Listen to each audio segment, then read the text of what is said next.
ابن کثیر میں ہے، ایک شخص بڑا نیک اور سخی تھا۔ اس کا باغ تھا، وہ اللہ تعالیٰ کے حق کو ہمیشہ یاد کرتا تھا۔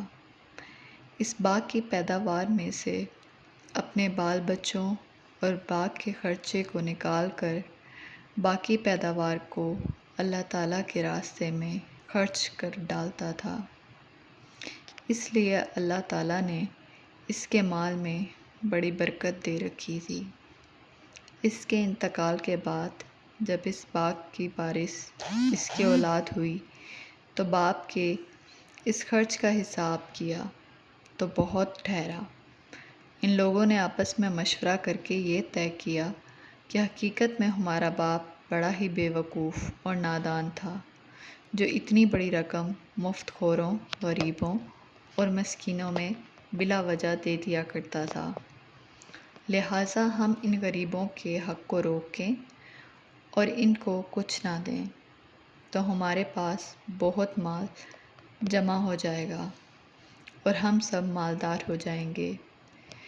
جب یہ مشورہ کر چکے اور باغ کے پھل پک گئے اور کھیتی تیار ہو گئی تو رات ہی کو ان لوگوں نے قسمیں کھائیں کہ صبح ہونے سے پہلے پہلے رات کے وقت چلیں اور رات کو پھل توڑیں تاکہ کسی کو خبر نہ ہونے پائے۔ چلتے وقت پچھلی رات کو ایک دوسرے کو جگاؤ اور چپکے چپکے دبے پاؤں چلو تاکہ غریبوں کو خبر نہ ہونے پائے کہ آج پھل توڑنے کا دن ہے، ورنہ اپنے باپ کے دستور کے مطابق مجبوراً کچھ نہ کچھ دینا ہی پڑے گا۔ یہ سب منصوبے بنا کر کانا پھوسی کرتے ہوئے باغ کی طرف چلے۔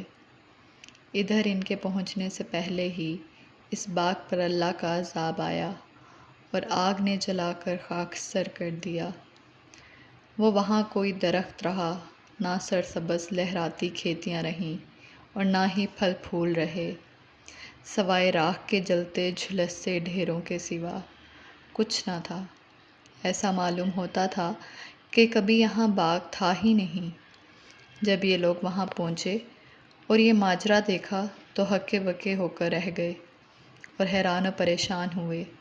پھر آپس میں کہنے لگے کہ ہم راستہ بھول گئے۔ پھر نشانات وغیرہ دیکھ کر سمجھ گئے اور کہنے لگے کہ ہماری بدنیتی اور بخیلی کے سبب یہ برباد کن اور برے نتائج نکلے ہیں۔ اپنی غلطی کا اعتراف کرتے ہیں اور ایک دوسرے کو ملامت کرتے ہیں۔ ریفرنس: تفسیر ابن کثیر، جیم 5، صحیح اسلامی واقعات، صفحہ نمبر 127 تا 129۔